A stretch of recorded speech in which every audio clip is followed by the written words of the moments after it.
Hi everyone, this is Bic Benedict. We're playing Dead Space 3. This is the C.M.S. Roanok level. As you can see right there, the letters on the ship. So this is the ship where it's believed that Ellie sent out her distress call. So L2 makes you boost. I think this is actually the fastest you can go even with the boost here. A couple of challenging fights in this chapter too.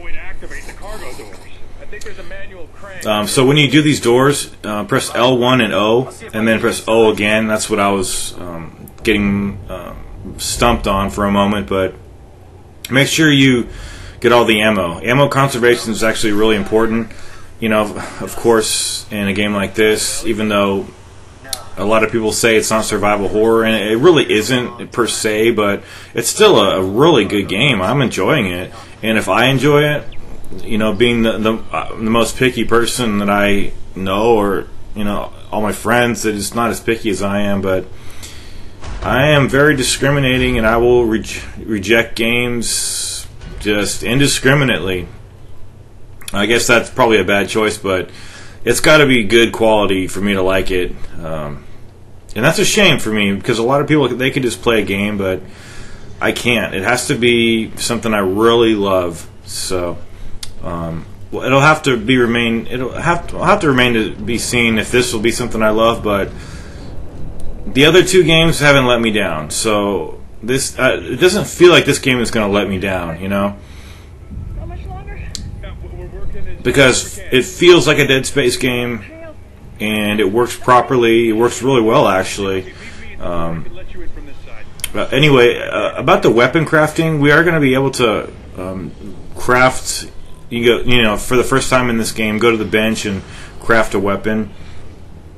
I personally, I have very little interest in crafting weapons, but I understand that on a difficulty like this, you know, impossible mode, it would probably behoove the person who's watching the guide, and even me who's making the guide and playing this game, to, you know, at least, you know, get over my reservations about not wanting to do that and not liking that it's in this game in the first place, because I'm just a normal guy. I don't like to. I just want a gun. Just give me a gun, and I'll upgrade it at my own discretion. I don't want to, you know, I don't want to do a bunch of stuff. I just want to play the game. I don't want to get distracted making guns and stuff.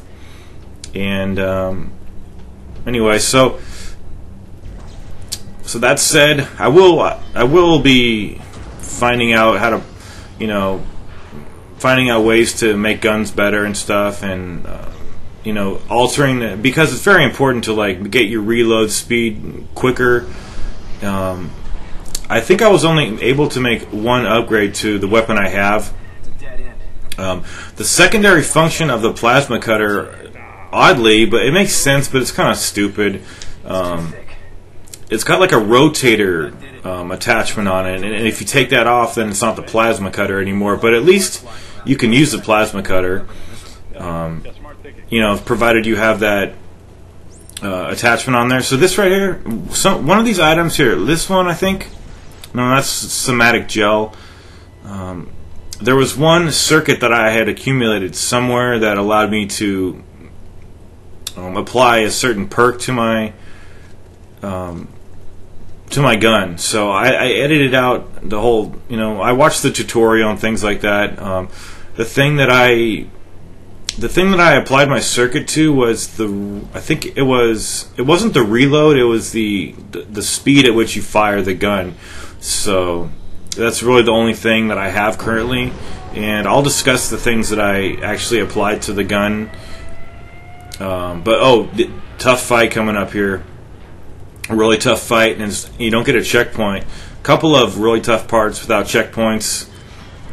So basically, we're going to have these necromorphs. They're like hatchlings on the ceiling, and you really got to watch out for them. The first one is just going to be in a cutscene up here. And normally you can shoot these guys, but it's just going to go to this scene right here. So immediately, because these guys will like jump like right over to you, so you've got to once you get control of the screen, you know, see that, just start firing very rapidly, and the tentacles, like their arms that you, when they die, those are so powerful. See that right there? That thing, even though it missed, those things will annihilate an enemy. That's like, you can get an instant kill with one of those things. So you can even take those with you, you know, if you want to. It's kind of a hassle to have to carry it all over the place, but I mean, if you ever run out of ammo in this game, just start throwing crates, start throwing fire extinguishers, anything you can. At the last resort, try to just melee or stomp. It'll probably end in your death, but you never know, you might succeed. Up here, we have, there's no checkpoint either, so you have to really watch yourself. I think I throw this crate. Yeah, you see how, I just wanted to get the guy activated. So he's activated, and I'm going to stasis him, shoot him, and then the other guy is not going to come quite yet, because I'm going to aim over to the other side of the room and show you where the other hatchling is on the ceiling. See that guy right over there? If you just fire around, and then he'll come down. But once I'm trying to take a limb off this guy, and I think this missed. You can't stasis while you're holding. It would be really nice if you had that spear and you could stasis without having to drop that. See this guy over here?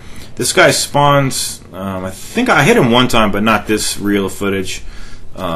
But this guy that's walking towards me now, he spawns whenever you get the second guy alerted that I killed. So at least this guy wasn't running at me here. You could stasis him quite safely.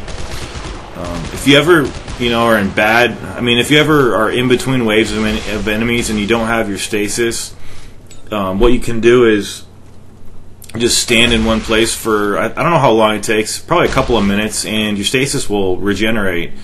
If you're really hard up for stasis, that's one thing you can do. So those are all the enemies in this room. I even take this with me over here. Just, I don't know why I did it. But that's a good method to work this room. And I don't know if there's a checkpoint over here, to be honest. We have a couple more guys to kill, though.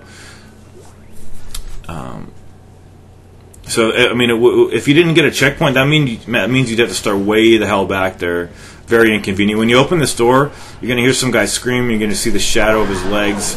I think that's some guy who's irrelevant. I'm not really sure, but we're going to come out here and see the hatchling on the ceiling. See the two hatchlings? We want to take this guy out.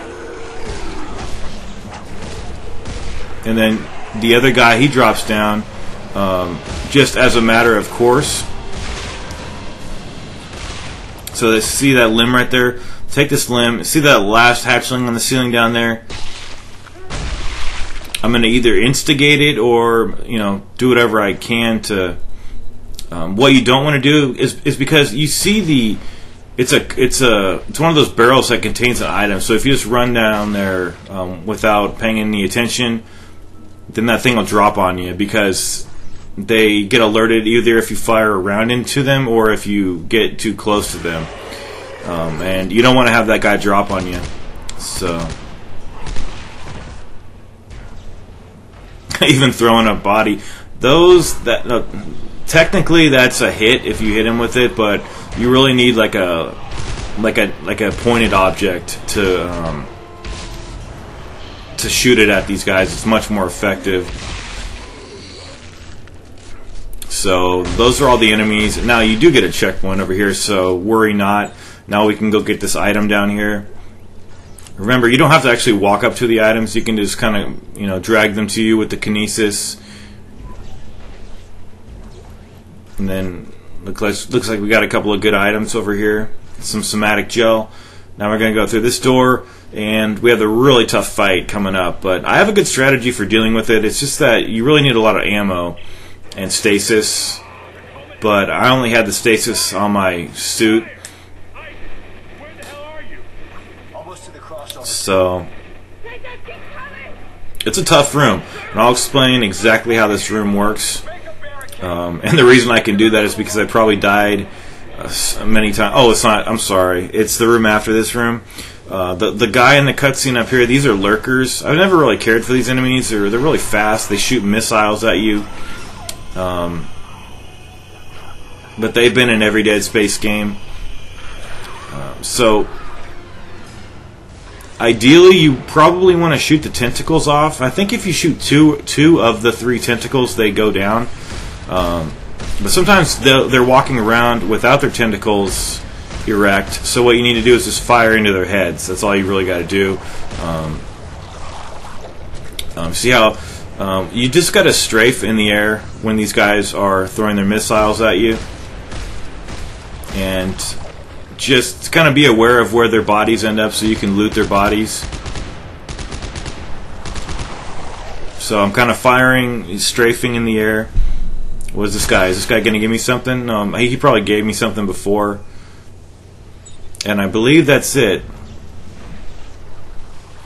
No, we got another guy down. We have another lurker to kill.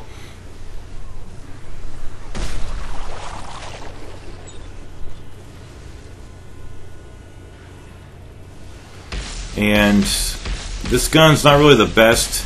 I like to save my plasma cutter rounds because I'm just... I don't know. It's just... it's like the Lancer in Gears of War. It's just so trustworthy, so easy to use, so reliable. And I went through Dead Space 1 with just a plasma cutter. It's much easier sometimes when all you're dealing with is just one weapon. Because that's all you really need. But it's nice to have power weapons too, you know. Okay, so here is the hard fight coming up here. What we're going to have to do is... There are 3... I don't even know what they are. Just some levers we need to pull down in this next room.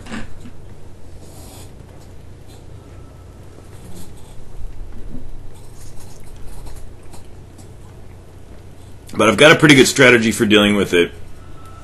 In fact, it's pretty damn good. But you've got to do it pretty precisely. So you're going to open this door, and you're going to run into the control panel. I edited out all the dialogue. And then we're going to, you see these switches over here? Okay, the biggest tip I can give you about this first section is drag this down, and then interact with that circle right there, and only drag it halfway. Because if you only drag it halfway, then you're going to get one lurker. If you drag it all the way, then you're going to have all the other enemies plus the lurker. So try not to waste any shots here. Just wait till the guy stops moving. Because would you rather just fight one lurker or this lurker plus guys trying to kill you from behind? It's much preferable to do it this way. So we get this guy's ammo. So what we've done is we've only turned the crank halfway. So now we're going to turn it all the way. And we're going to have 2 enemies coming at us from the right and 1 enemy coming from the left. What I like to do is I'm going to point out where these guys are coming from. See that one burst through the window. Now I'm going to run over here. Try to time it the way I do. And if you're coming down this way, then you're going to have 2 guys chasing you, plus the other guy bursts out of the window behind you. So there's nobody behind me right now. Everyone's in front of me. I can just deal with everybody. No one's going to sneak up on me and try to stab me in the back. I'm going to try to maybe stamp that guy out or kill him. So there should be one more guy running. The biggest problem about this is that you don't want anybody behind you, and I hate when they turn into that arachnid monster. You've got to really just run away pretty far. Man, they're just so damn fast. But that wave's cleared. Like I said, there are 3 of these devices. It doesn't matter what one you do. The first one will always trigger that first fight, and then the second one you interact with will do nothing. It'll have no enemies spawn, but the third one will have more enemies spawn, but it's not the same spawn as the first. So stamp all your bodies here, and then we're going to be... Okay, so this is the second one, and during this whole time, our stasis is going to regenerate. So you might hear some sounds like enemies are coming, but trust me, it's just to scare you. And now with all my weapons, with all the item pickups, I'm going to look for the little alcove that has the 2 healing, small healing packs, so I can just point them out to you guys and show you where they are. They're right over here. There's 2 small healing packs every single time. Okay, so now we're going to deal with this third switch, and it kind of depends which one you haven't pressed yet. I interact with this circle switch right here, and every time the enemies were on my right, but I think I did it out of order this time or something. But just cover your ass here. See, no one was coming, and then it got to the point where I was pretty sure that they must be behind me, and sure enough, that's where they are. Looks like we've got a couple of runners coming at us. And then it's just these two guys. There's no lurkers. There's no anything else. But this didn't go too smoothly. I got trapped into that corner right there. Then that guy had to turn into an arachnid, and now I'm having to run away. I'm almost dead. I'm gonna have to refill my health so I can run faster. That guy slashed at me. So you see how this can really go bad quickly. But I got the first section all nice in the way I wanted to show you guys. So I was satisfied with that, and even though I got hit a couple of times, there's plenty of health packs all over the place. See how many I have? Have more health than I have ammo, which didn't actually serve me too well here. So here is this, and the game has a lurker come over the console here, whom we're going to have to deal with. My mistake, it appears we have 2 lurkers to contend with here, so just take these guys out in the normal fashion, and after you slay them, we're going to be going up the elevator and reuniting with the people who we are trying to rescue, one of whom is Ellie. And so I'm going to stop the video at the elevator, and I'll begin the next chapter after the sequence, after the reunion, and we'll get straight to the heart of the matter. In Chapter 4, it's called History's Ember. Anyway, thanks for watching, and I hope this video helped you.